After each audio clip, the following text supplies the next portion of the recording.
Once upon a time, in the prosperous kingdom of Azuri, King Zuberi sat upon his golden throne. He was powerful, feared, and wealthy beyond measure. But despite all his riches, one thing eluded him: love. He had many wives, but none who truly captured his heart. One day, while riding through a nearby village, he saw a young woman named Nia.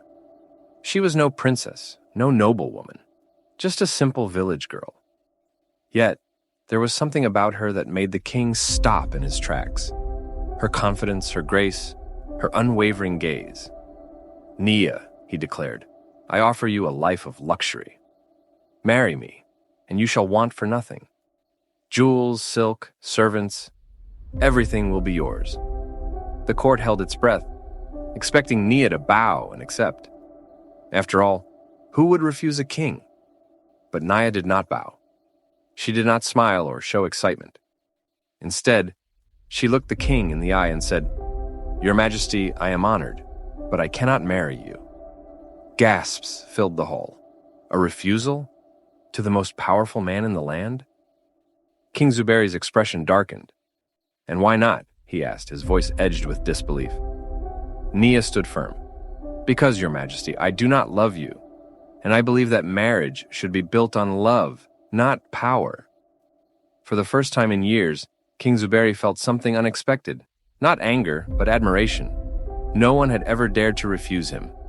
He leaned back in his throne, studying the young woman before him.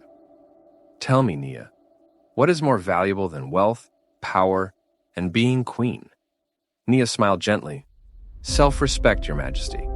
A person who gives up their heart for riches will always be a prisoner, but a person who stays true to themselves will always be free." The court fell into silence.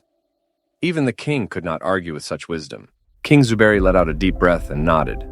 "You are the wisest woman I have ever met, Nia," he said, "and I will not force you to marry me. Instead, I will make you my royal advisor, for a queen should be chosen from love, but a wise mind is a kingdom's greatest treasure." Nia accepted, not as a queen, but as a woman who valued her wisdom and self-respect above all else. And from that day forward, she guided the king with honesty and fairness, ensuring that the kingdom flourished, not just in riches, but in justice and wisdom. And so, the girl who refused to marry a king became the most respected woman in the land. Not because of a crown, but because of her heart and her mind.